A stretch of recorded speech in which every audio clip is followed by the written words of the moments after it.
사무엘하 11장 1절에서 13절까지 말씀 한 절씩 교독합니다. 그 해가 돌아와 왕들이 출전할 때가 되매 다윗이 요압과 그에게 있는 그의 부하들과 온 이스라엘 군대를 보내니 그들이 암몬 자손을 멸하고 랍바를 에워쌌고 다윗은 예루살렘에 그대로 있더라.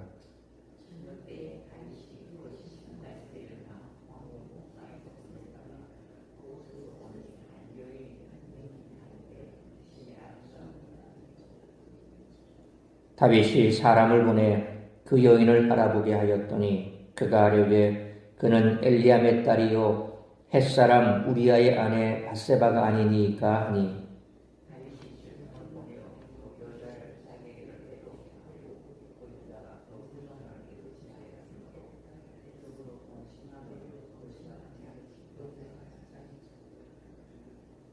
그 여인이 임신함에 사람을 보내 다윗에게 말하여 이르되 내가 임신하였나이다 하니라.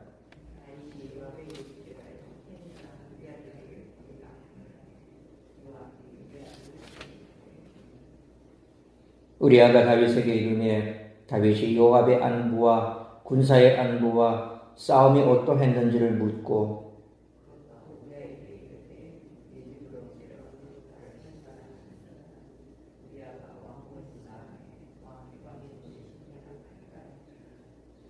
그러나 우리아는 집으로 내려가지 아니하고 왕궁문에서 그의 주의 모든 부하들과 더불어 잔지라.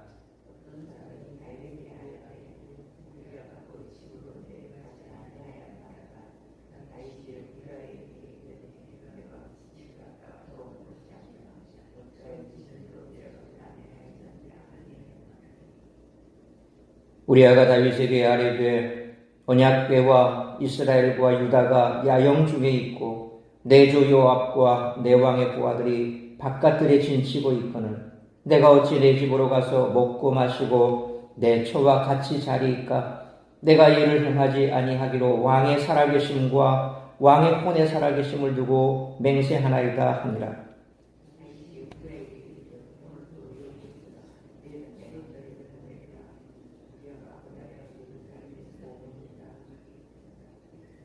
(13절) 같이 읽습니다. 다윗이 그를 눌러서 그로 그 앞에서 먹고 마시고 취하게 하니 저녁 때에 그가 나가서 그의 주의 부하들과 더불어 침상에 눕고 그의 집으로 내려가지 아니하니라. 아멘. 오늘 본문은 새로운 이야기를 시작합니다. 암몬 정벌 이야기는 12장 26절에서 계속될 것입니다. 그 사이에 전개되는 이야기는 이때를 배경으로 하면서 다윗의 범죄 이야기를 가감없이 전합니다. 다윗의 통치 전성기는 이제 변곡점을 지나 내리막을 걷게 될 것인데 사무엘서 저자는 이런 다윗의 모습을 통해 당대 독자들과 오늘날 우리들에게도 귀한 교훈을 주려고 했을 것입니다. 다윗은 왕으로서 후궁을 드릴 수 있었습니다. 그러나 결혼한 여인을 마음대로 데려와 동침할 권한이 있는 것은 결코 아니었습니다. 레위기 10장 10절에 누구든지 남의 아내와 간음하는 자 곧 그의 이웃의 아내와 간음하는 자는 그 간부와 음부를 반드시 죽일지니라 말씀하고 신명기 22장 22절에도 어떤 남자가 유부녀와 동침한 것이 드러나거든 그 동침한 남자와 그 여자를 둘 다 죽여 이스라엘 중에 악을 제할지니라 라는 말씀처럼 다윗은 이미 율법을 심각하게 어긴 셈입니다. 사무엘서 저자는 여기서 직접 판단하지 않고 독자들이 자연스레 깨닫도록 여유를 줍니다. 설상가상으로 밧세바가 다윗과 동침한 이후에 임신을 했습니다. 다윗의 간통이 세상에 드러나는 것은 이제 시간 문제였던 셈입니다. 지금까지 한 번도 이런 죄에 빠진 적이 없던 다윗에게 엄청난 위기가 닥쳐왔습니다. 다윗은 여기서 이전과 달리 사건을 덮으려 시도했습니다. 다윗은 전쟁터에서 자신의 왕국을 위해 목숨을 걸고 전투에 임하고 있던 밧세바의 남편 우리아를 불러들여서 강제로 밧세바와 동침하게 하려 했습니다. 그렇게 해서 자신의 간통을 덮으려 했지만 다윗과 대조되는 우리아의 우직함 때문에 이 계략은 실패했습니다. 당대 독자들이나 이 말씀을 읽는 오늘날 독자들도 이제 앞으로 다윗이 이 문제를 어떻게 해결할지 궁금증을 가지고 오늘 본문의 이야기를 계속 읽게 될 것입니다. 다윗은 하나님께 영원한 왕조에 대한 언약도 받았고 나라의 질서를 확립했을 뿐 아니라 외적들의 위협에도 흔들리지 않는 강한 나라를 이룰 수 있었습니다. 하지만 이 모든 것이 흔들리는 계기가 생기는데 바로 다윗이 하나님 앞에서 간음과 은폐, 살인죄를 범한 일이었습니다. 따라서 이와 같은 오늘 본문의 말씀을 통해 우리들이 깨달아야 할 것은 첫째로 1절 5절 말씀처럼 하나님 앞에서 정직히 행하는 것이 영적 전쟁에서 승리하는 비결이라는 것입니다. 1절 말씀처럼 왕들이 출전할 때란 봄을 말합니다. 다윗은 자신과 신하들을 모욕한 암몬의 군대를 출전시켰고 이스라엘은 암몬의 수도 랍바를 포위 공격했습니다. 암몬은 그리 강한 상대가 아니었는지 다윗은 직접 출정하지는 않았습니다. 하지만 싸움은 전쟁터에서만 벌어지는 것이 아니었습니다. 2절로 4절 말씀처럼 왕궁 옥상을 거닐던 다윗은 건너편 집에서 한 여인이 목욕하는 모습을 보았고 그 여인이 자기의 충직한 부하 우리아의 아내 밧세바임을 알고서도 그 여인을 데려오게 해 간음을 저지릅니다. 5절 말씀처럼 싸움터에 나가지 않은 다윗은 자기 자신과의 싸움에서 패해 부하를 배신하고 간음을 저질렀고 밧세바의 임신으로 인해 그 죄가 백일하에 드러날 위기에 처했습니다. 지금까지 다윗이 승승장구하며 어디를 가든 하나님께 복을 받을 수 있었던 비결은 그가 하나님 앞에서 정직했기 때문입니다. 그러나 다윗은 이 일에서는 자기가 지금껏 누려온 형통함의 비결을 따르지 않았습니다. 그러므로 영적 전쟁에서 승리하는 비결은 하나님 앞에서 정직히 행하는 것임을 항상 기억하고 살아가는 우리 모두가 되시기를 축원합니다. 두 번째로 6절로 9절 말씀처럼 죄에 대한 유일한 해결책은 진실한 회개라는 것입니다. 다윗은 6절 말씀처럼 죄를 은폐하기 위해 전쟁터에 있는 우리아를 불러들였습니다. 사무엘서 저자는 우리아가 원래 출애굽한 이스라엘이 가나안 땅에 정착하기 전 진멸해야 했던 가나안 7 족속 중 하나인 헷 사람이었음을 밝힘으로써 다윗이 헷 족속보다 못한 모습을 보이는 것, 곧 진멸당해 마땅한 죄를 짓고 있음을 암시합니다. 뱀이 여자를 속인 이후로 인간의 범죄는 대부분 속임수에서 시작되는데 다윗 역시 간교한 방법으로 우리아를 속이려 애쓰고 있습니다. 우선 7절 말씀처럼 군대와 싸움의 상황을 묻는 척하며 그를 전령으로 불렀다고 생각하게 합니다. 그리고 8절 말씀처럼 우리아에게 집으로 내려가 발을 씻으라고 명령합니다. 이 표현은 단순히 먼 여행을 했으므로 휴식을 취하라 그런 의미로 여기기도 하지만 성관계를 애들로 표현한 것이라고 이해하기도 합니다. 다윗은 또한 왕의 음식물 곧 왕의 선물도 뒤따라 보냈습니다. 다윗이 우리아에게 이렇게 한 것은 자신의 간통을 덮고 어떻게든 밧세바가 임신한 아이를 우리아의 아이로 여기게 하려는 의도였을 것입니다. 그러나 9절 말씀처럼 우리아가 집으로 가지 않아 이 계략은 실패했습니다. 마치 아담이 범죄 후에 하나님을 피해 숨으려 했으나 실패했던 것처럼 다윗도 자기 죄를 은폐할 수 없었습니다. 그러므로 죄에 대한 유일한 해결책은 진실한 회개라는 평범한 진리를 기억하고 날마다 우리의 죄를 주께 자복하고 통회하는 우리 모두가 되시기를 축원합니다.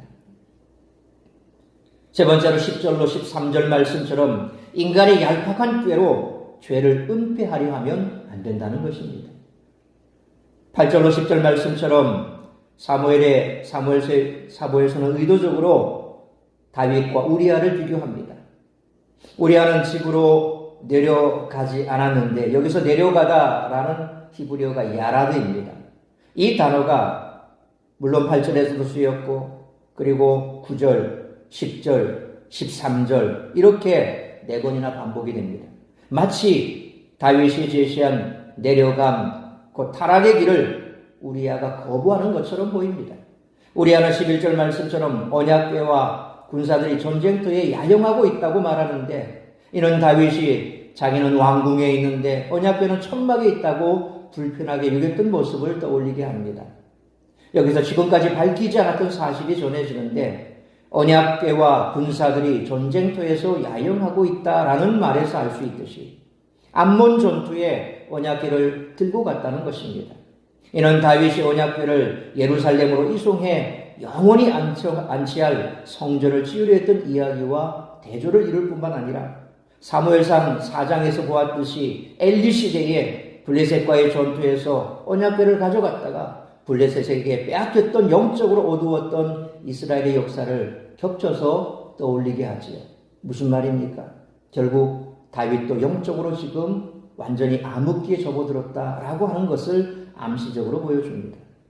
이처럼 다윗이 초심을 잃지 않았다면 전쟁터에서 고생하는 부하들을 잊지 않았을 것이고 죄를 범하지도 않았을 것입니다.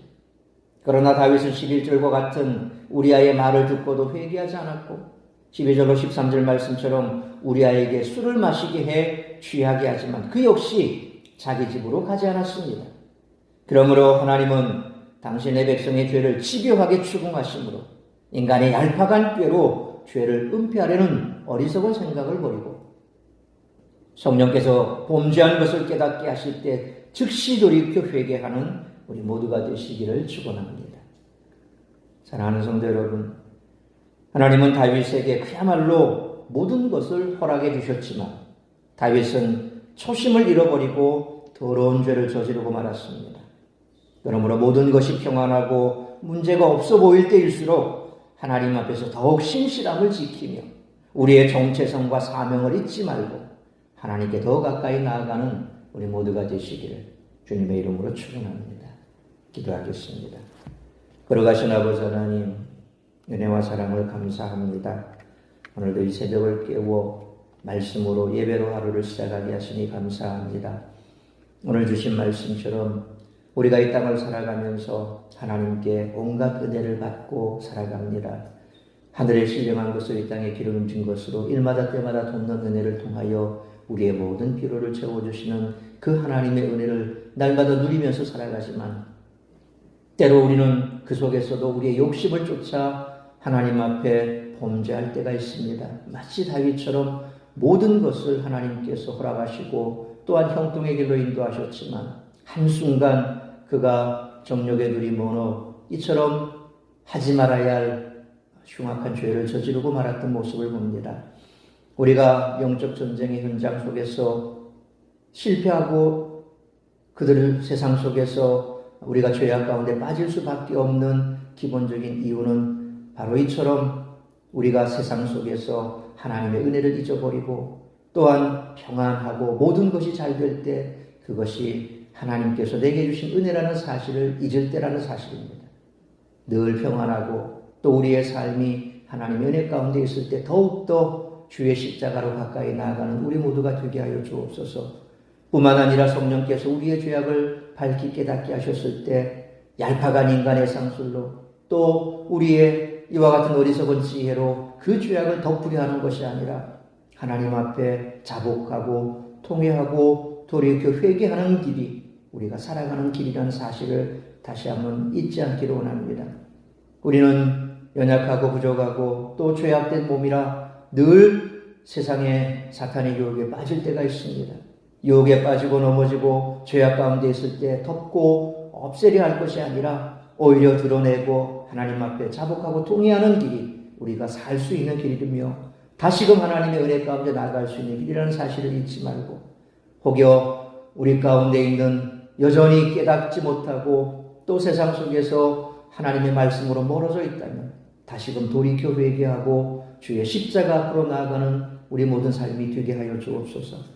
오늘 이 하루도 나를 통하여 이루고자 하는 하나님의 뜻이 무엇인지 그 뜻을 이루게 하여 주옵시고 행여 하나님의 말씀에서 멀어진 것이 있다면 돌이켜 회개하여 주의 십자가 앞으로 나아가는 복된 한날의 삶이 될 수 있기를 간절히 빌고 소원하오며 이 모든 말씀 우리 주 예수 그리스도의 이름으로 기도하옵나이다.